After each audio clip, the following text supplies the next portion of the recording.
Hey friends, if you encounter the problem where Valorant keeps on installing but doesn't completely install, then try the following solution. For this, search for Task Manager in the Windows search bar. Open the Task Manager window. In the Task Manager window, right click on the Riot client and select End Task. If the Valorant client is open, you can kill that process as well.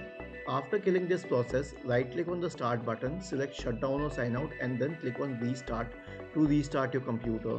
Now try installing Valorant once again, but if it does not install for the second time either, then you will have to uninstall Valorant and then reinstall it. So the procedure to uninstall Valorant is as follows.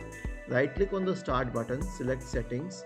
In the Settings menu, go to the Apps tab on the list on the left hand side. Click on Installed Apps in the right pane. Wait for the list to load. Now scroll down to Valorant. Click on the three dots here and select Uninstall. After uninstalling it, restart your computer and try launching it from the Riot client to reinstall it. I hope this was helpful. Please feel free to subscribe to our channel if it helped you, and if it didn't help you, then please let us know in the comment section. We will investigate it further. Thank you for watching this video and have a nice day.